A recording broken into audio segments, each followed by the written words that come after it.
Kali ini kita akan mendemonstrasikan bagaimana melakukan pengukuran Doppler pada pembuluh darah standar, yaitu tali pusat, di mana tali pusat terdiri atas 2 arteri dan 1 vena, di mana aliran darah tali pusat pada aliran darah arteri bisa terdiri atas sistol dan diastol, sementara aliran darah vena adalah continuous. Saat kita melakukan pengukuran tali pusat, kita harus pertama melakukan setting kaliper pada area dengan arus darah yang paling dinamis, yaitu paling tinggi kecepatannya, di mana kecepatan itu semakin ditunjukkan oleh warna yang menuju ke arah orange. Jadi semakin sinyalnya bagus, maka kita bisa mendapatkan aliran darah yang normal. Nah, di sini kita bisa melihat ukuran-ukuran indeks tali pusat, yaitu mulai dari kecepatan, kemudian sistol, diastol atau SDAU rasio yang selalu berubah seiring dengan usia kehamilan yang meningkat, pulsatility index atau PI, dan resistance index.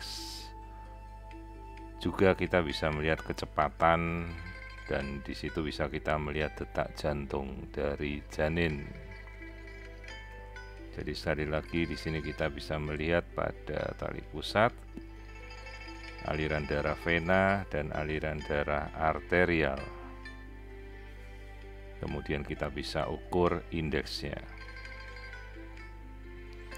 Kemudian selanjutnya kita bisa melakukan pengukuran pada daerah kepala, yaitu yang kita pakai adalah middle cerebral artery,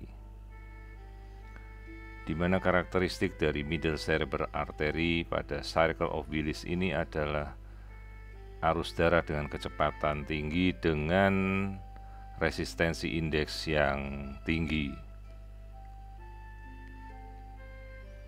Setelah gelombang ini kita dapat, malah kita bisa mengukur aliran darah, juga seperti kita bisa melihat kecepatannya.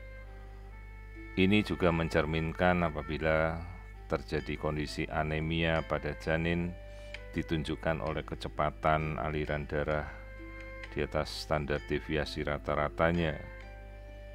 Nah, di sini kita bisa melihat pulsatility index juga resistance index, di mana di sini bisa kita bandingkan antara indeks tali pusat yang kita namakan cerebral placental index, yaitu perbandingan antara pembuluh darah dari MCA dibanding dengan arteri umbilicus, di mana normal harus lebih dari 1, yang mencerminkan kondisi yang normal oksigenasi pada otak. Nah, di sini saya akan menunjukkan kembali bahwa arteri cerebri media yang kita pakai itu harus kita ambil pada lokasi basis dari kranium. Nah, sekali lagi kita tunjukkan, apabila kita berada pada lokasi yang tepat, maka dengan mudah kita bisa mendapatkan sampel dari arteri cerebri media ini. Circle of Willis ini terdiri atas arteri cerebri anterior, arteri cerebri media, dan arteri cerebri posterior, di mana ini terletak pada basis kranium. Kembali kita tunjukkan bagaimana kita mengambil sampel dari arteri cerebri media dengan mudah.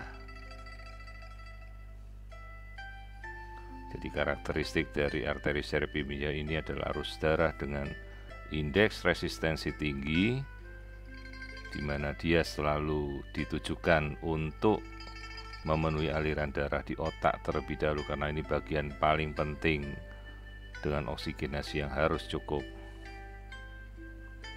Nah, di sini kita bisa melihat pola 3 dimensi dari arteri cerebri media pada circle of Willis.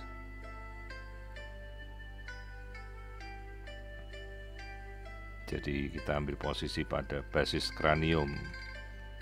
Gambaran seperti pembuluh darah dengan gambaran seperti bintang ini adalah arteri cerebri media.